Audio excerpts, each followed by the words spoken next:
नमस्कार मंडळी, स्वागत आहे तुमचं आमच्या एका नवीन ब्लॉगमध्ये। आज आहे नागपंचमी, तर नागपंचमीच्या तुम्हाला खूप खूप शुभेच्छा।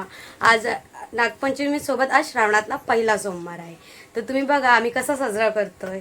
तुम्हाला यामध्ये नागपंचमीची पूजा आणि बालराजेश्वर मंदिराची पूर्ण माहिती समजेल।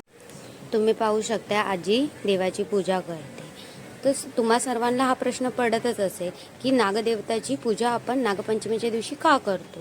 तर आमच्या आजी सांगत होती की श्रीकृष्णाने आजच्या दिवशी काळ्या नागाचा वध केला होता आणि ते यमुना नदीमधून बाहेर आले होते, त्यामुळे आपण नागपंचमी हा सण साजरा केला जातो।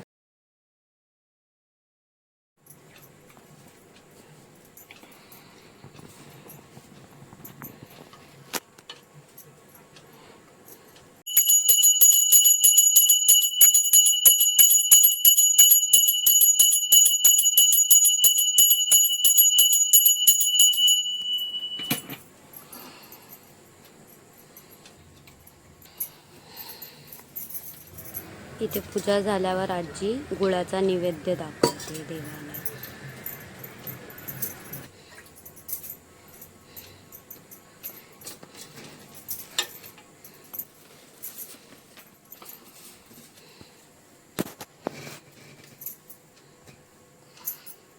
आमच्याकडे नागदेवताला आळूच्या पानावर विराजमान केलं जातं, त्यावर गोमाट्याच्या वेलीने फेरा टाकून पूजा केली जाते।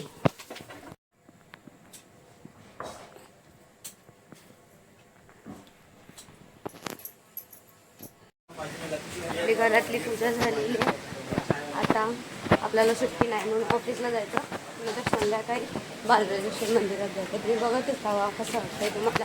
सिग्नलवरून सिग्नल क्रॉस करायचा आणि मग आपल्याला बालराजेश्वर मंदिर दिसेल।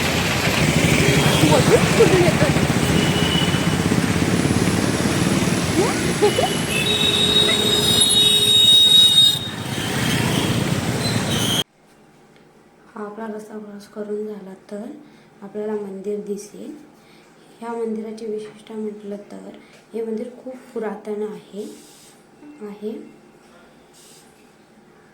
विशेषता म्हटलं तर इथे दर सोमवारी रुद्राभिषेक आणि जलाभिषेक केला जातो। तुम्ही बघा आज कसं वाटतंय तुम्हाला।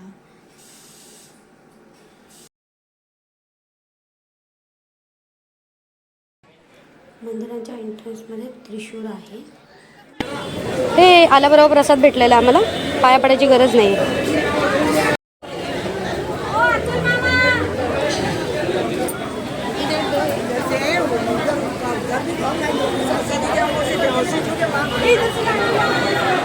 प्रॉपर गर्दी आहे सोमवार असल्यामुळे। सुंदर असं दर्शन।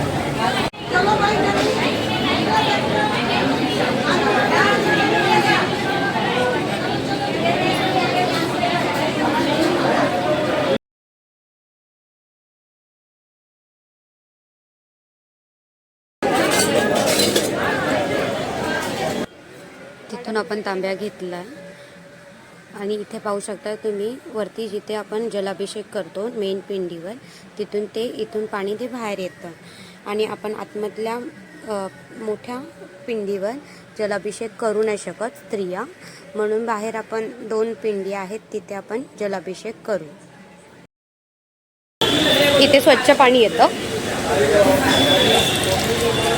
मंदिरात आपल्याला तांबे प्रोवाइड केले जातात।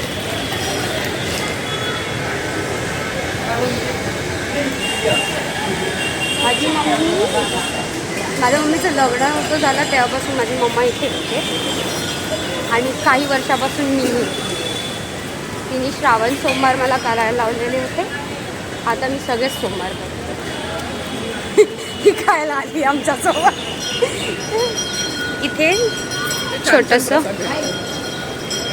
तुम्ही बघू शकता पिंड, इथे ही सेकंड पिंड आहे, 3 पिंडी आहेत इथे।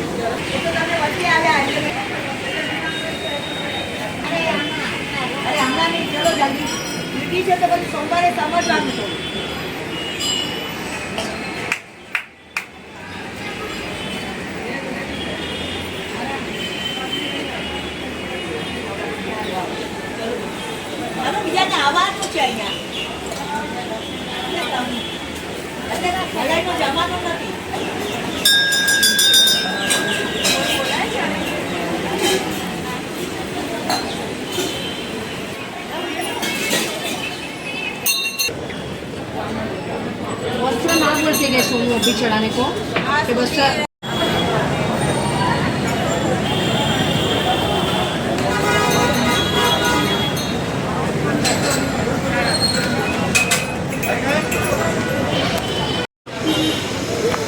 इथे सर्वांसाठी टिक्का असतो.